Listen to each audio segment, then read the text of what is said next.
Okay. Hello everyone. In this video, we are going to talk about the PID controller and how we can use the analog device in order to design and implement a PID controller. We are going to talk about both about the open loop and, as you can see, closed loop PID controller. Now, let's start with the background of a PID controller. Okay. The architecture of a PID controller, okay, include an input, three a sub-block. One is the proportional controller, another one is the integral controller, and then the differential controller.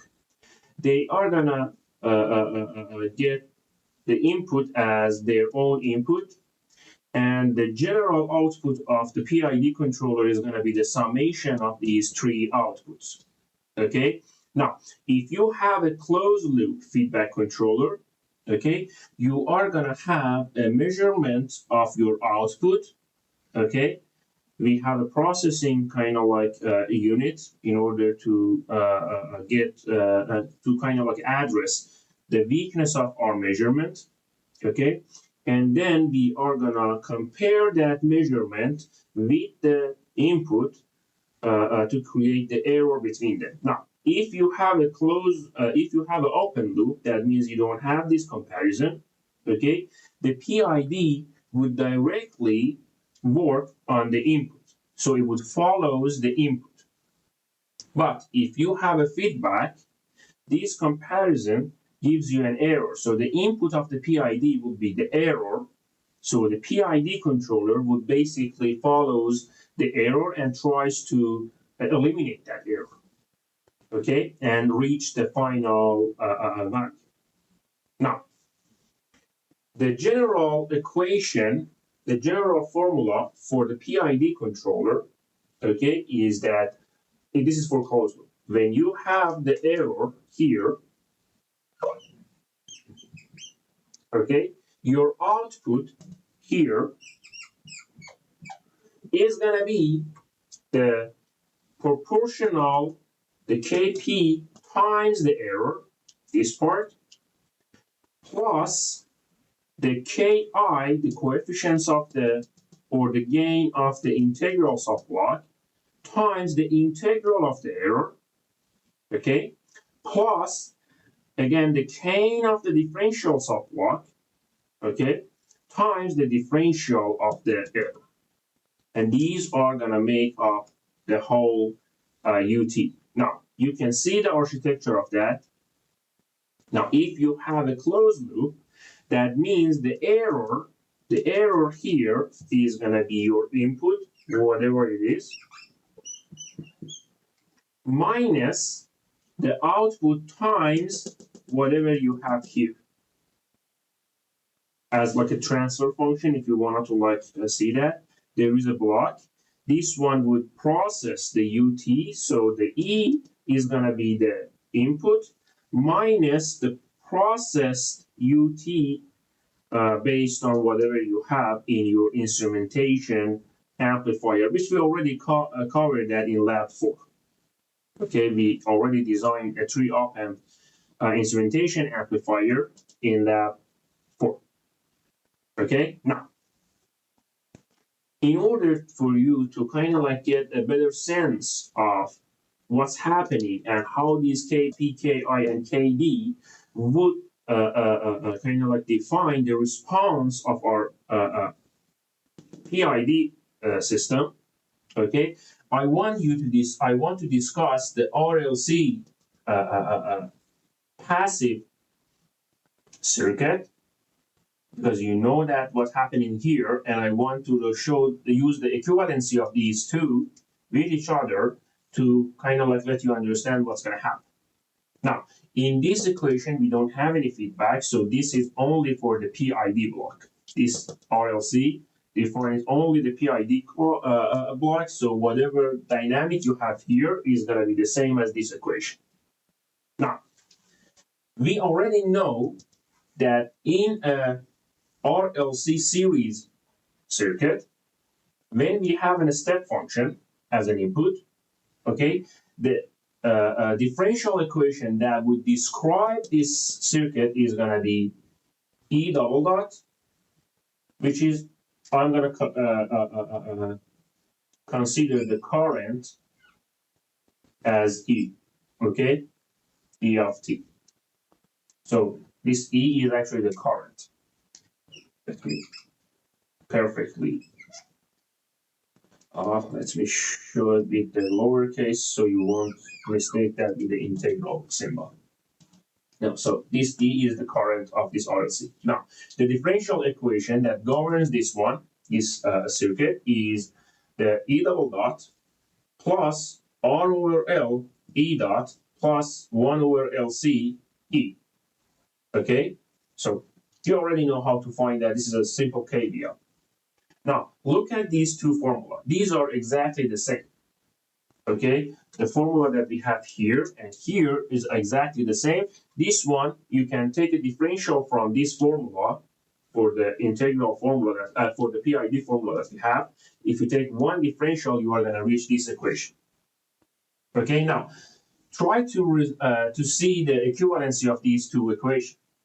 You can see that whatever coefficients we have here, okay, in front of E dot, okay, if you take a differential from that, whatever coefficients that we have here in front of the E dot is gonna be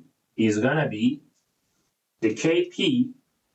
We are taking another differential from here, so this E is become E dot. The Kp, and since we standardize this equation, so the E double dot has coefficients of 1, okay?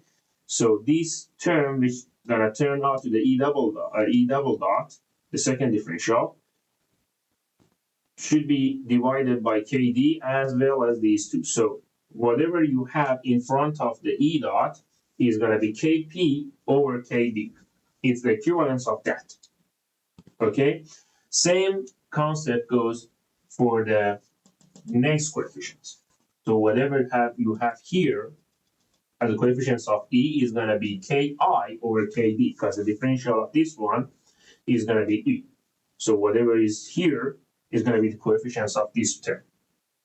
Now, I believe you already know from the calculus or circuit course that the time domain solution of this equation for E, okay, is gonna have three different type of dynamic.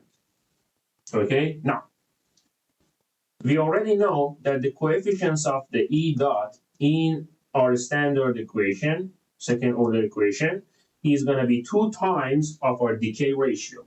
This is, you should know that from the circuit course or the calculus. Okay, so the coefficients of this one is 2 times of decay ratio. And whatever you have here as the coefficients of the E is going to be the natural frequency squared. Okay, now, so basically our decay ratio is going to be half of this value, which we said is the same value as Kp over Kd. So it's kind of like the alpha is representing could be representing by the half of the ratio between the Kp and Kd, and omega n could be the square root of the ratio of Ki over Kd. Okay, so now we know that if alpha is bigger than omega n, we are going to end up in an overdamped situation, meaning the dynamic of our system is an exponential. It has an exponential behavior with a very fast, is overdamped, we call it overdamped, with very fast decay to the final value. Okay, now, if these two, alpha and omega n, are equal to each other, we have a critically damped situation. That means we have two dynamic adding together. One is the decaying ramp, and another one is simply a decay. So adding that, because of that decaying ramp, which is added for the critically damped situation, the speed of the decay to the final value is going to be, or increase, is going to be, the slope is going to be lower, the speed is going to be lower than the overdamp. But worst scenario is that when alpha is less than omega, then the roots of this equation become a complex number, two conjugate complex number, okay? That means you have an imaginary part in your roots or poles of your system, which we all know the imaginary part in the poles mean oscillation. So you are going to have an underdamped situation, which is a decay that has an oscillation. Okay? Now, the decay rate of this one is normally bigger than the critical damp, but the oscillation is not something that we want. Okay? So this is not what we want as the performance of our PID controller. So remember, we don't want the alpha to be less than omega n for a good design. Similarly, for the critically damped, because the speed is going to be lower, the speed of the response is going to be lower, so lower than the overdamp. So this is not our optimum design. So again, we don't want the alpha to be equal to omega n. Granted, you will never get this scenario because eventually you want to like build this circuit with a real component, and you're never gonna see a situation that alpha and omega are exactly the same. You have to actually work very hard to reach that if it's possible. Okay, I don't think it's possible, but even if they are very close to each other, you are gonna end up with a response very close to the critically damped. So we don't want to get there. What we want is to have an alpha that are bigger than omega n. Now, as much as the alpha has, as high as the alpha we have a bigger decay rate. That means the speed of the decay or increased, basically a speed of reaching to the final value, okay, is going to be increased. So the speed is going to increase. Okay, but we want a trade-off. If you increase this one, that means this one is going to be lower. It's a trade-off basically. So you need to find a sweet spot. Okay, now you know how the proportional gain, the differential gain, and the integral gain actually defines the process and the response of your PID system.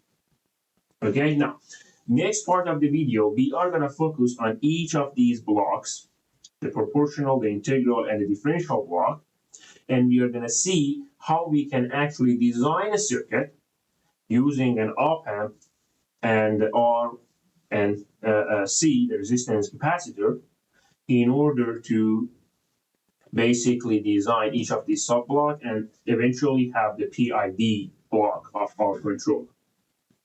For the feedback, as I mentioned, you already know how to design the instrumentation amplifier, which is the processing part of our feedback loop. So we are not going to repeat what we had in lab 4. You already know how to design it. Okay, so let's move on to how to design this block of the PID controllers.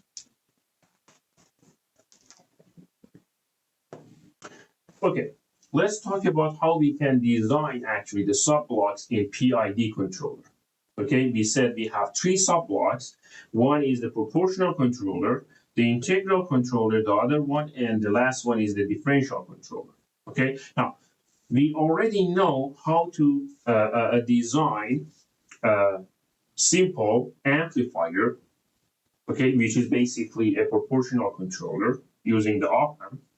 We already know how to use an op-amp for an integrator. We already covered that. And again, we know how to use an op-amp in order to create a differentiator. Okay, now let's review what we learned. If you use an op-amp, okay, you can use the op-amp in order to design a non-inverting amplifier. How we did that? We used a non-inverting terminal of the op-amp as an input.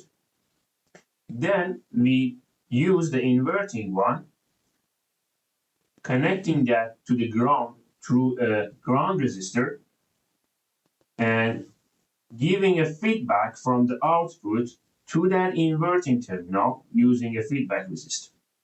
Okay, so, and we know, we already talked about that, the gain of this amplifier is going to be 1 plus feedback resistor over the ground resistor. Now, if you use a potentiometer for any of these two, either the ground or the feedback, let's say we use for feedback, that means you can change the gain of this amplifier, which is basically is the gain of your proportional control subblocks control. So Kp is going to be the gain of these non-inverting amplifier. Now let's talk about the integral part of the PID. We learned that we can use an RNC and an op-amp to create an integrator. We already talked about the theory behind that. So if you inject your input through a resistor or into the inverting, remember, inverting terminal of your op-amp and connect the non-inverting one to the ground, okay? And also at the end, feedback the output through a capacitor to the inverting terminal, then whatever signal you injecting an input, this circuit would take an integral of that and have that integral at the output. Now, if you run the analysis and calculate what is the ratio between the output and input, you are going to see the gain you have in this integrator, okay, is going to be 1 over RC. So what that means? That means the proportional, the coefficients of your integral part, the integral block, is going to be the gain of this circuit, which is 1 over RC. Now, again, if you use a potentiometer instead of resistor, you can control this gain. That means you can control the Ki coefficient. So this is the integral block of the PID. Now, the last one is the differentiator. Okay? Now, in differentiator, we are going to inject our input through a capacitor in the inverting terminal of our op-amp. And again, we are going to connect the non-inverting terminal to the ground. Now, we also have to feedback our output through a resistor to the inverting terminal. So input goes through the capacitor to the inverting one, and we are going to feedback our output through a resistor to the inverting terminal. Now, if you run an analysis and find the ratio of the output to the input, you are going to see this circuit would have a gain equal to RC. That gain will be the coefficient that you have for your differential part of the controller. We call that KD. Now, again, you use a potentiometer as an R, you have a control over the KD. And we already talked about that in general discussion that we had for the PID controller, that how we can actually choose and tune the KD, KI, and KP in a way that we would have like an over damp dynamic, okay? And we would have a fast response in our PID controller without any overshoot, undershoot. So you know how to tune these coefficients too. So this is basic. This is very simple, and the basic design of your circuit. Now, for this capacitor, okay, since you want to use the resistor in order to control the gain, it is going to be easy. You can use a very simple, like, you can assume that you can use very simple are like a 1 micro or 0.1 micro for the capacitor, okay, it wouldn't be important in this stage, okay. If you have a more sophisticated design later on, you need to consider the datasheet of the op amp and the level of bandwidth that you would have in your general system. Okay, these capacitor would basically influence the bandwidth of your the general system. Okay, so for this lab assignment, that's not important. So that's not that critical. So you can kind of like assume like a 1 micro or 0.1 microfarad as the capacitor, whatever you have basically. And for the resistor, you need to find what interval you need for the Ki, minimum and maximum, and Kd, minimum and maximum. And then that would gives you, the coefficients formula, that would gives you the value of the potentiometer. For the gain, one is also the same. You know the interval, you have to know based on the tuning that you want to do. You find the interval of the Kp, and basically that means you can choose Rg and Rf based on that. Now, we normally use a high value for Rg, like 10K, okay? And then it would gives you the potentiometer that you need in order to control your gain. This is 1 plus that ratio. Remember, 1 plus that ratio. To control that gain in order to have the Kp in an interval that you desire. Now, if you don't have that high of a, like you are gonna calculate that. If this is 10K and you want a specific range of Kp, this would give you a specific value for the potentiometer. If you don't have that potentiometer, you can change the Rg in order to compensate for that. Okay, so this is also based on the resources that you have.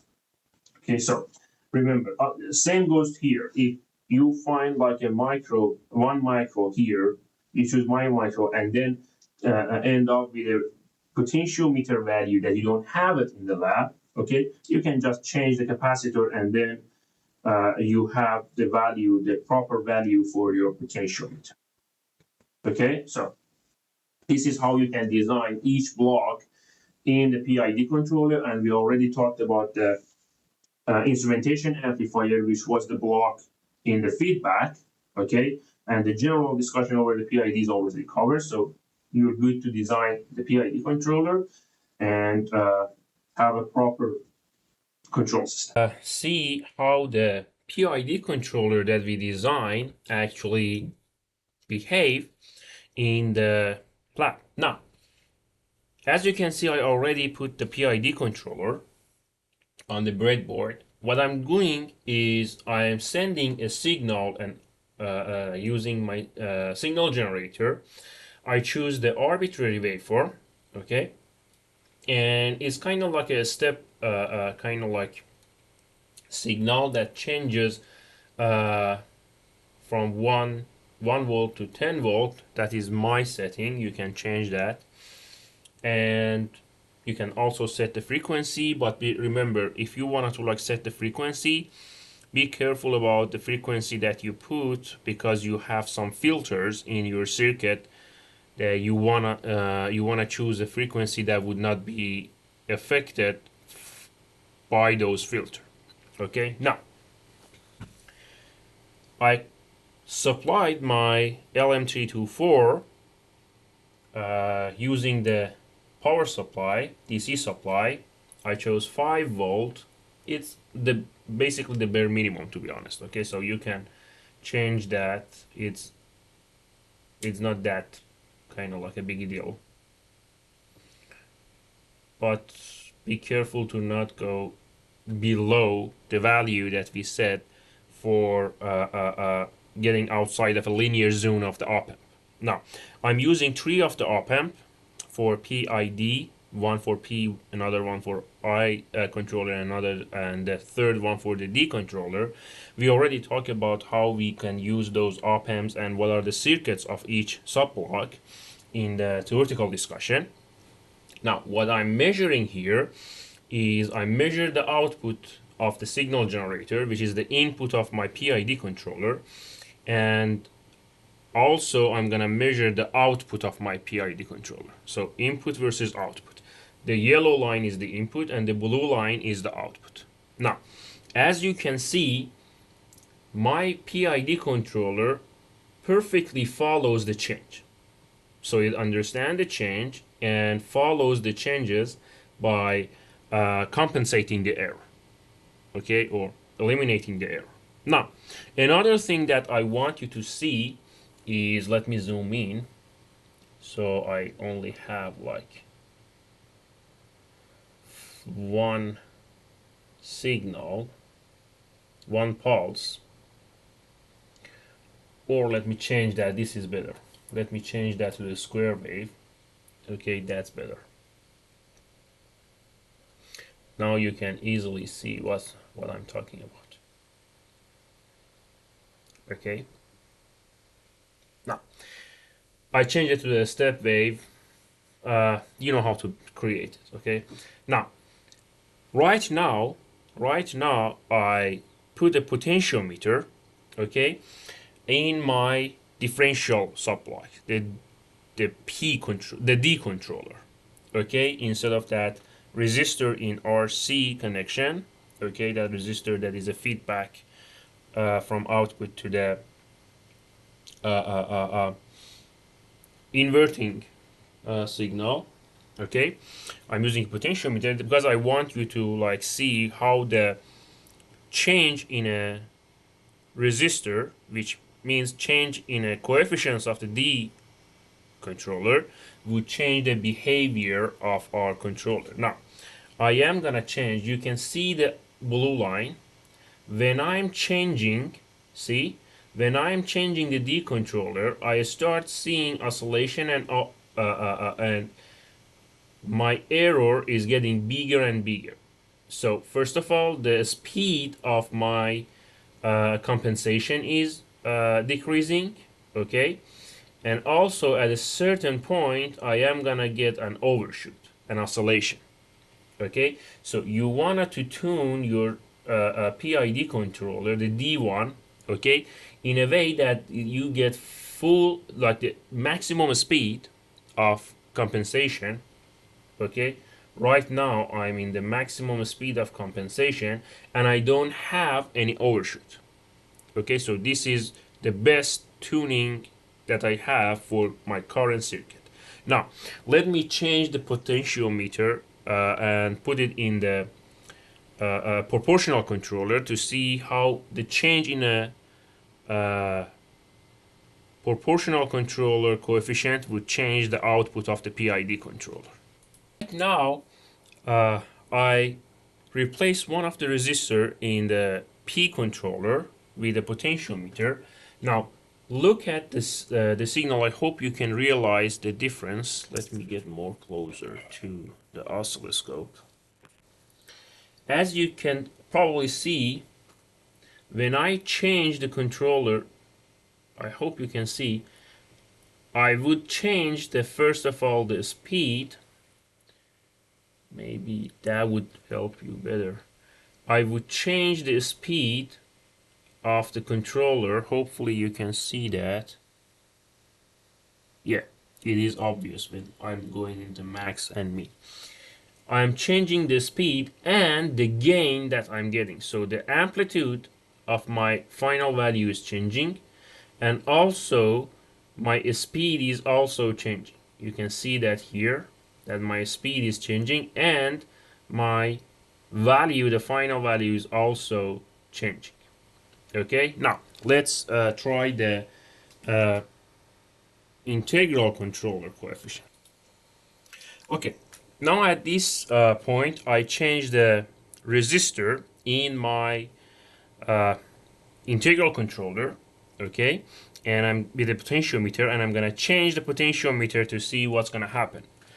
Now you can see I want you to like pay attention to first of all the minimum value, okay, which shows the accumulation error and the speed. Okay, if I change my I, you can see that I am changing the speed.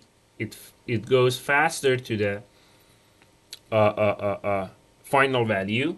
And in the minimum, you can see that when I change the I, or basically decrease the I am gaining some errors.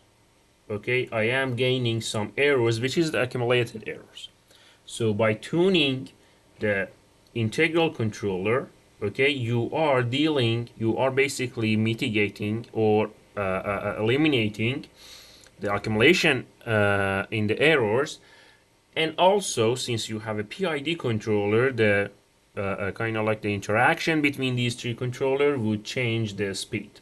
Okay, at a certain point, we are gonna have an overshoot. Okay, because of the value that I have, I'm not gonna get to that overshoot. But if I have like a certain value for P and D coefficients, again, I'm gonna move to the overshoot region. There is a slight overshoot at this point, okay, but I don't think it's a visible overshoot. But nevertheless, this is how you can tune your situation. Now, if you replace the resistance in all three blocks, okay, like the resistance in the D, the resistance in the I, and one of the resistance in the P controller, then you can actually change all of them together so you can tune to get a maximum speed of compensation, minimum error, okay, and basically the better gain or better kind of like performance over your PID controller. Work with the open loop PID controller, and right now I wanted to like test my PID controller to see if it works perfectly in a closed loop situation. For closed loop situation, we have to feedback the output of the PID and compare it with the input of the PID, and then we are gonna feed the PID controller with the error between the output and input. So basically our PID controller now in a closed loop follows the error instead of the direct input. Okay, now in the closed loop feedback or the feedback connection that I have, I'm gonna use the 3 op amp instrumentation amplifier that we learned how to design in previous lab assignment to process and basically create a stronger feedback signal, and then use a comparator to do the actual comparison between the output of the PID and input of the PID, so I can calculate the error and feed it into the PID controller. Now, as you can see, I have the arbitrary waveform in my signal generator, which is the input. That yellow line is the input of my system, and the blue line is basically the output of the PID controller, which is the processed error through the PID. Now, as you can see, when I have a change, there is gonna be a large error, and then the PID tries to mitigate that error, and you can see the increase in the errors, okay, which is the output of my controller, my PID controller, and my PID controller perfectly follows the input and decreases the error at the output. Now, I want to show you how the tuning the PID controller would also change the values. Right now, I'm changing the D coefficients, the KD, and you can see if I change the KD, okay, I am gonna either have a faster decay in my error, okay, or if I go other way, I am gonna have a situation that actually the PID cannot fully mitigate the error at the output of my controller. So this is how the closed loop PID controller would actually act in a control system. Okay, in this part of the video, we are going to talk about the 555 timer, and we are going to talk about how we can use this IC in order to control and speed of DC motor. Now, before we start, let's first focus on the 555 timer alone and see what's going on inside that IC and how we can use it and what are the characteristics of this IC. Now, what this IC does, what the 555 timer does, is that it gets an input, okay, which is our desired value, okay, it compare it with a two reference value, okay, and at the output it would create a pulse that we have a control over the duty ratio of that pulse using the control of that we have on the input. Now, inside the 555 timer, we have several components, okay? We have three resistors, each of them are 5 kilo. Is actually the name 555 timer is because of these three resistors, okay? We have two comparators, and we have a flip-flop, and also we have a BJT. We're going to talk about this BJT too, this transistor too. Now, what's going to happen here is that we connect the series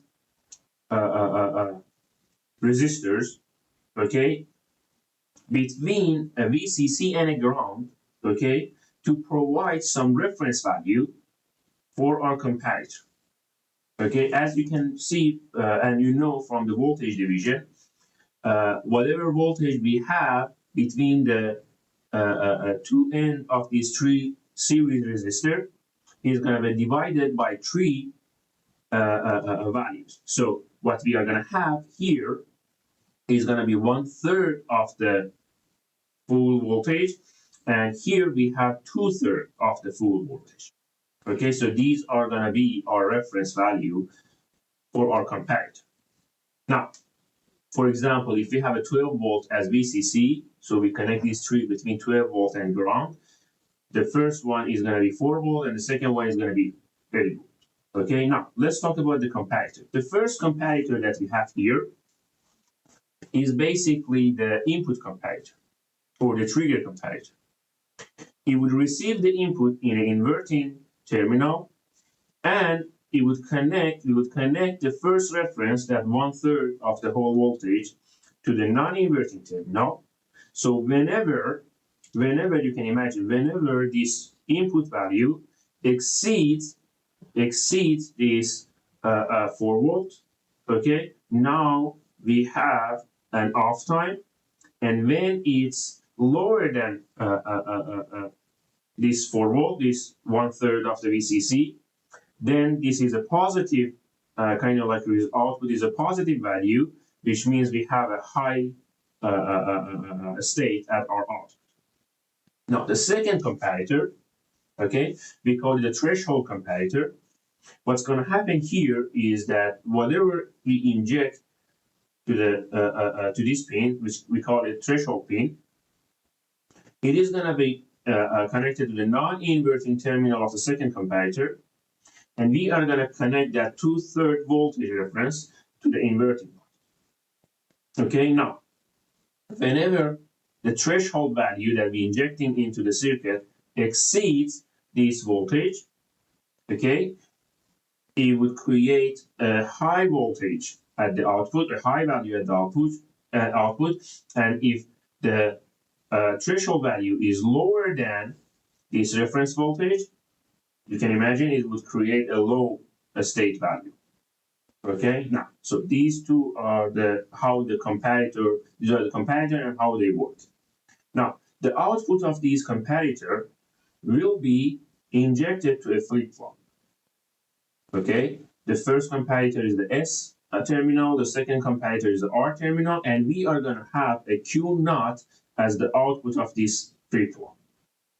Okay, so what's going to happen if we have a high voltage here and low voltage here, so high state, low state, that would create a Q equal to high, which means Q naught is low.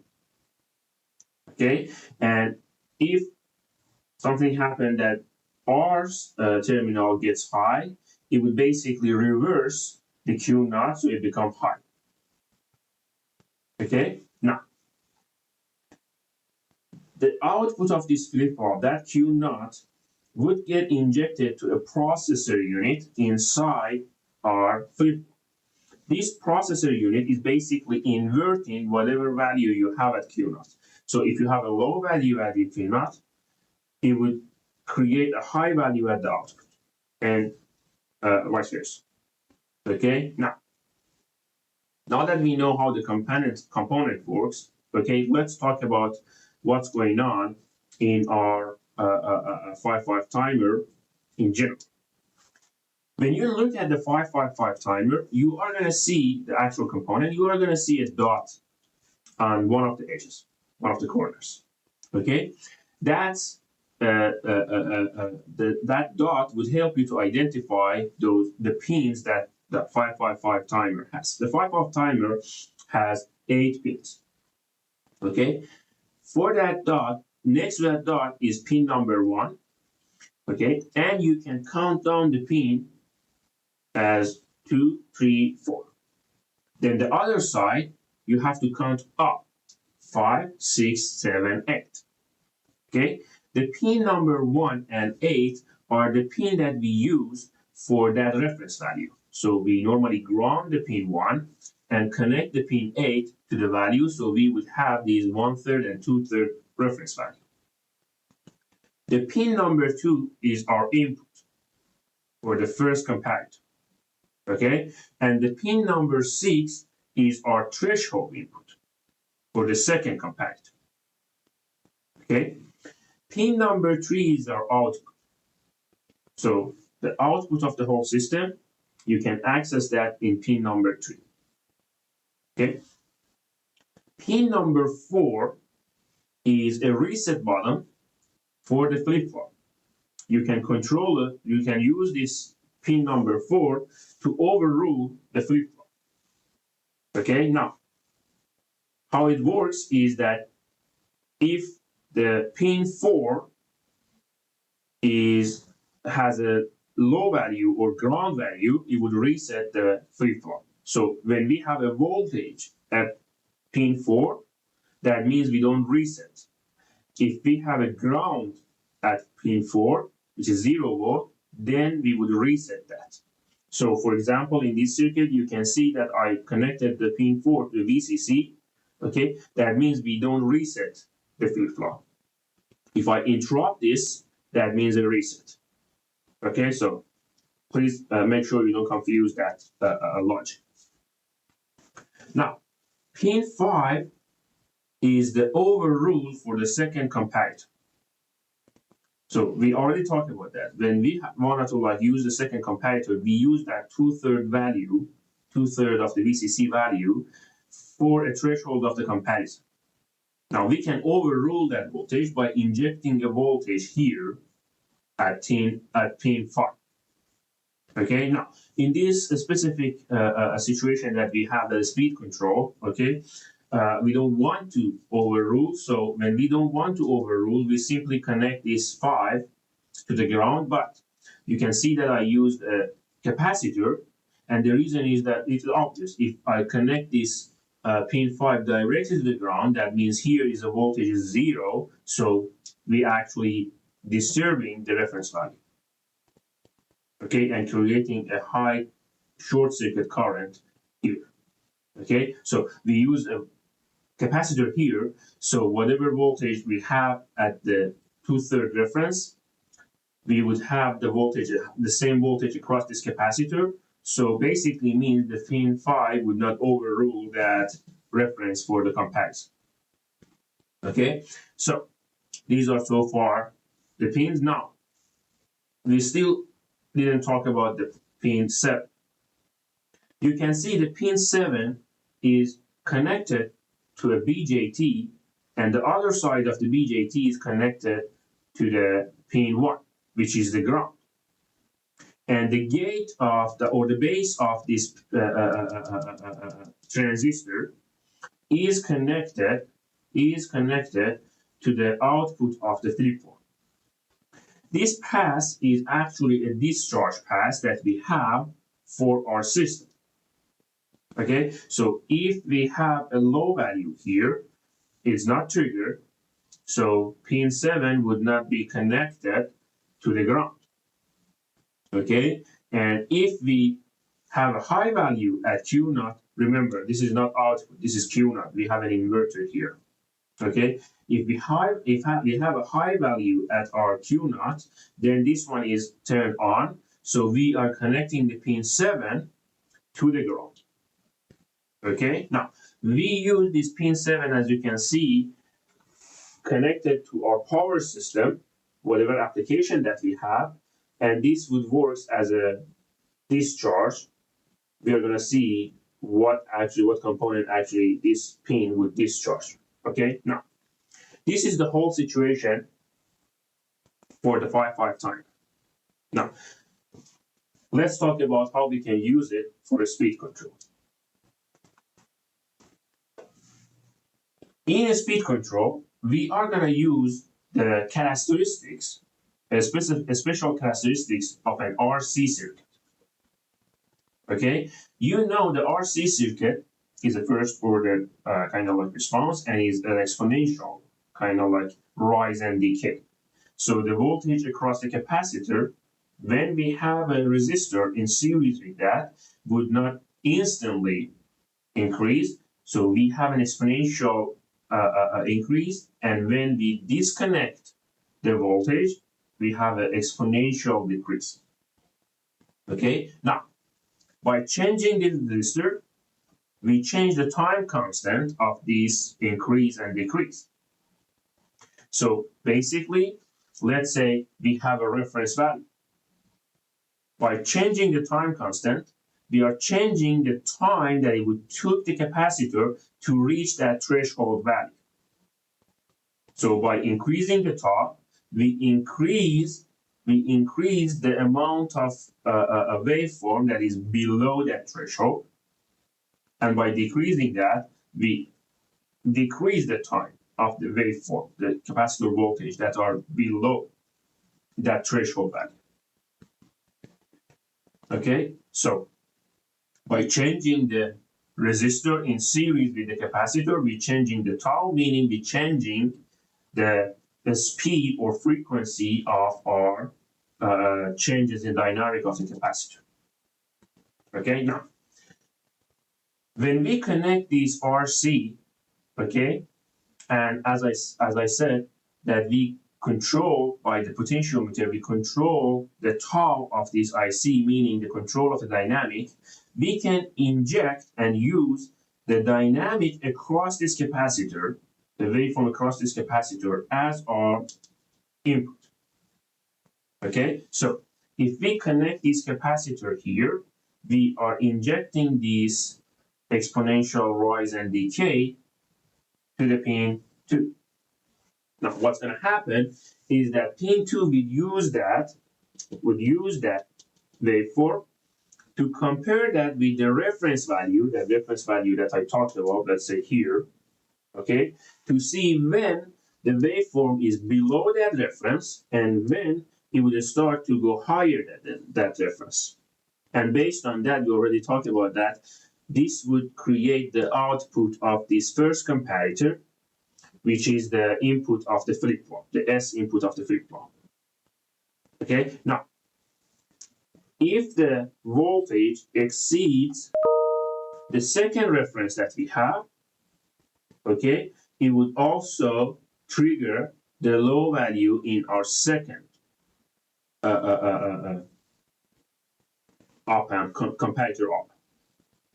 So if we want to do that, that means in this situation, we also connect the pin 6 to the voltage across the capacitor. So our input and threshold value, pin 2 and pin 6, are the output of this capacitor, okay, which we control the dynamic of that using this potentiometer.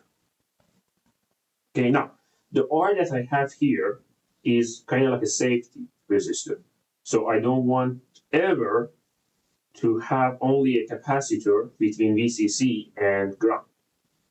So I put this to have a minimum R, and then we use the potentiometer to increase and decrease the value of R, meaning the increase and decrease of tau. Okay, now these two diodes are discharge diodes. These two diodes are discharge diodes. So when the capacitor wanted to discharge, it would use these diodes in order to discharge the capacitor. Like say, if you want to discharge, the current goes through this diode, through this line, all the way to the port 7, the terminal 7, and we said it is going to go here, the trigger is on, and it's going to connect to the ground. So this is the discharge path. Are we good? Now, when we inject the input and threshold, it would create a comparison which have high or low value here and high or low value here, and based on the situation here, you probably know how the flip-flop work, and I hope so you know the flip-flop, how the flip-flop works. Based on this is to value, we are going to have a certain Q naught, we are going to invert it, okay, and we're going to connect it to the output. That means based on these values, we can control a certain pulse. Okay, so let's actually talk about it. We are at the beginning, we are lower than the first threshold. For example, this 4 volt. We are lower than first threshold. So what's going to happen is the comparison would be positive, high value here, and here, this one is going to be negative, so low value here. That means Q naught is high. That means the terminal 3 is low. So until we are below the 4 volt, that's 1/3 threshold, we have a 0 value at 0.3. So it's off time. When we exceed that first value, okay, this one turns to low value. And between the first and second value, this one is still low. It still didn't reach that 8 volt. So it's still low. So we have low and low value, means Q naught is high value, means again the 3 volt is low value. Sorry, this is going to be a low value, so the trigger, the inverter will be high value, meaning we are turning on the inverter. The output of the 555 timer, meaning the pulse is now turned on. Now, if we exceed the second reference, in this example, the 8 volt, okay, this is still low value because this terminal is bigger than the non-inverting one. The inverting is bigger than the non-inverting one. So this is still low, okay? But this one become a high value. When you connect the high value to the R, it would change the output of the flip-flop. So it was low, now it become high, okay? Therefore, the output become low, so we turn off the pulse. And this would repeat itself over and over again, okay? Now, by changing the tau, we changing the time that would take us for crossing these two references, meaning we are going to changing the on time and off time of these pulse. Now, if we want to control a DC motor, okay, we cannot connect the 555 timer directly to the motor.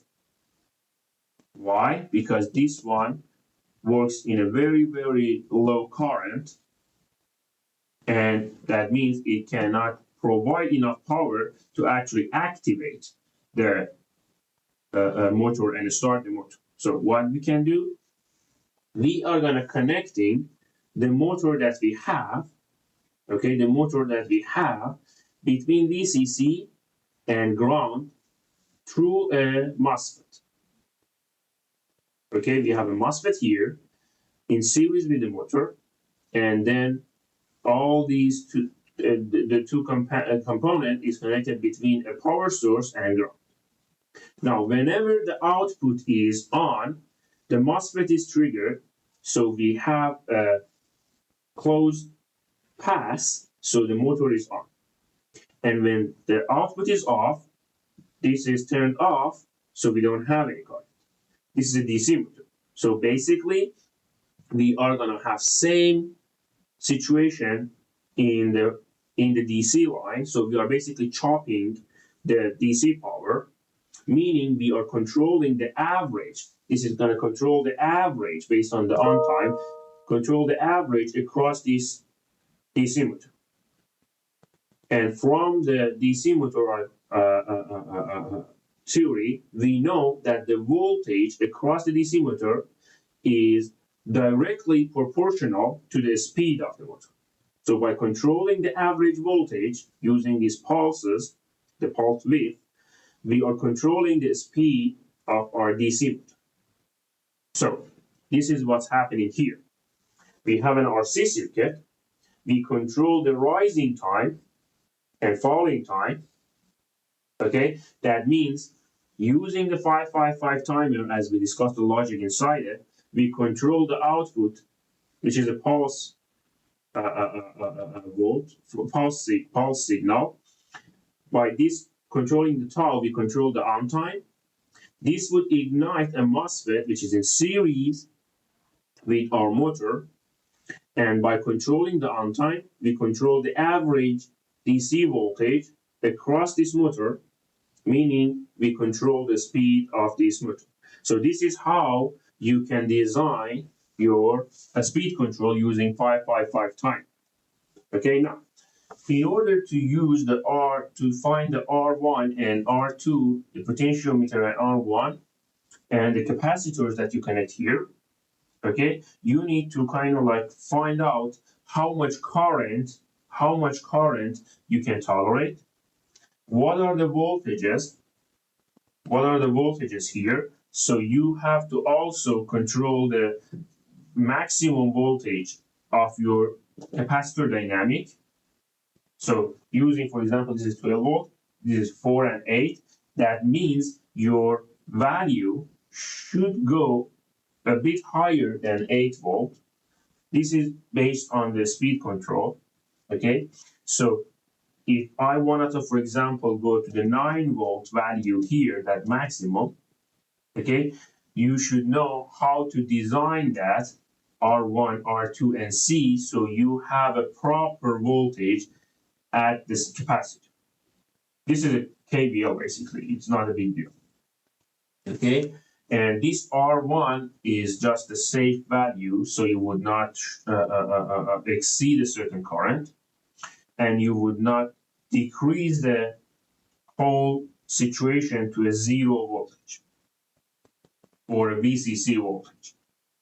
So you control the amount of voltage that you get here, which is given in a data sheet. There is a maximum voltage that this 555 timer can tolerate, and there is a maximum current that it can tolerate. So by using that data sheet, you know how much is going to be the maximum voltage here and how much current you could pass through the this gate. Okay, it is going to be very low current, but it still is a current. Okay, because we have a high impedance in the op amp. This is still a current, but you have to consider that in order to calculate the R1 and R2. Now, R2 is not a very kind of like a hard situation.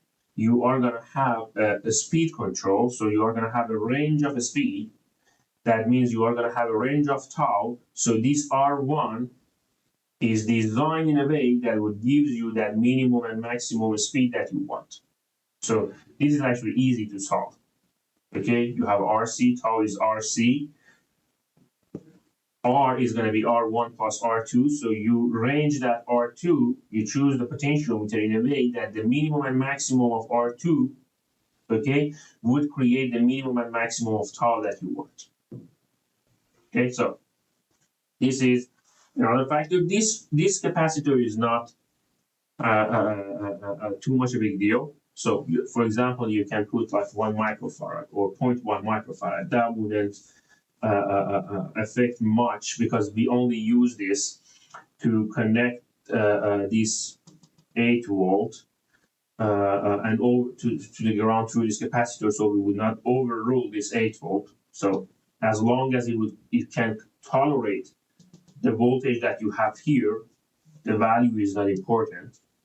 Okay, and there is no resistor connecting in series with that, so there is not going to be any kind of like harsh dynamics, so it's going to be 8 volt all the time. Okay, so you don't have this exponential because you don't have R, so this one is not a big deal. And the rest is basically like this voltage is based on your design. You choose that, and you have to be careful. Whatever voltage you have, that means the reference would be defined based on this voltage. So that means when you want to like have the maximum voltage here, okay, you need to consider these two in order to have the proper on time and off time, the proper input for your flip flop. Okay, so this is how you can design the whole system. Now, when you want to like choose a MOSFET, again, you have a DC kind of like a power, DC voltage and DC current that pass through this system. Okay, you need to consider that current, the current threshold. Okay, and make sure that whatever MOSFET you choose here can tolerate the maximum current. Okay, so make sure you understand that. Another thing, you know there is a threshold in MOSFET. So output pulse, the value here, should be higher than that threshold. Otherwise, you never ignite this switch. Okay, so remember that. You won't have much of a problem, okay, but I suggest you to, before you connect this to the VJ, to the MOSFET, okay, you measure what type of voltage, how high of a voltage is at 0.3, okay, and then based on that voltage, you choose the the MOSFET that you have here. So if you have a low voltage here, that means you have to connect, like for example, a germanium base system or a silicon based system. There are some models, okay. I assume the BS 170 would work properly, but check that. Okay, so this is how we can work with the 555 timer and how we can use it to control the speed of a DC motor. Thank you. Try to actually test the circuit that we designed for 555 timer speed control. And as you can see, I already put down the circuit based on what we discussed in the theoretical part of this video. Now, I am applying a DC voltage, that VCC, to my circuit, okay, and I have a DC motor that I wanted to like see what's gonna happen in the speed of that.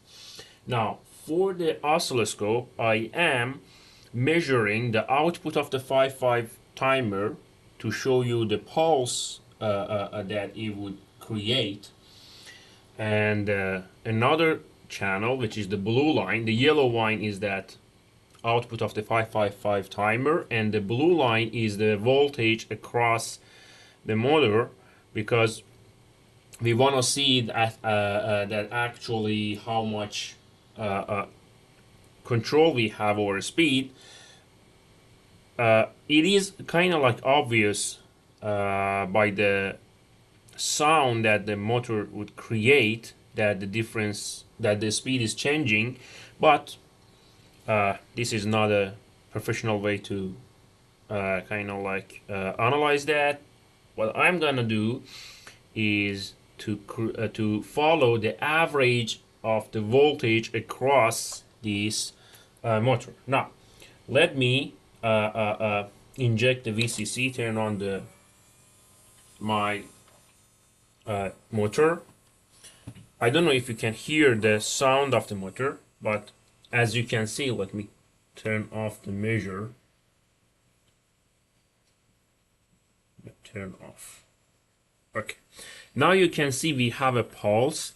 These yellow pulses are the output of the 5-5 timer. And this is what's going to happen in the motor. You are going to see some exponential. This is because of the inductance inside the motor. You already, I think, are familiar with the RL circuit and how it would respond to the transient. Now, if I change my potentiometer, you can see that the pulse width, or like the frequency of the switching, is gonna be changing.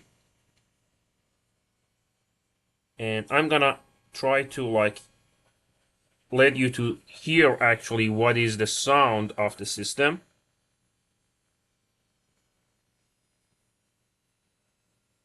I hope you can hear the difference. This is maximum speed, and this is minimum speed based on my potential. Now, I said we wanted to like be professional, so I am gonna use the measure tool in the oscilloscope, and I'm gonna measure the values for the channel 2, which is the voltage across my motor. What I care about is the average value. Okay, now I am in a minimum speed based on my circuit, and the average value right now is 2.8 volt. Okay, remember I have a 14.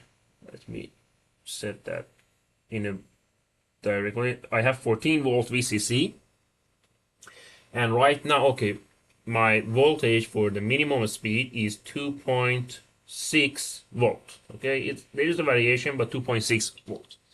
Now I'm increasing the potentiometer, meaning I am basically decreasing the speed. And right now I see 3.1 volt at the output of VCC, so the speed is changing. And now I'm in the maximum speed, and I see 5.7 volt across my motor. So you see that this 5-5 timer circuit that we built is actually controlling the speed. Now, what the question or the task asks you is to find the values and the speed. Basically, you can translate the voltage, the average voltage, to the speed for 3 steps of 3 values of potentiometer. So you are gonna need to measure the potentiometer for those 3 values and apply that voltage for that specific value of the potentiometer to see how the voltage would change. Okay, this is basically how the speed control would work when you use the 5-5-5 time.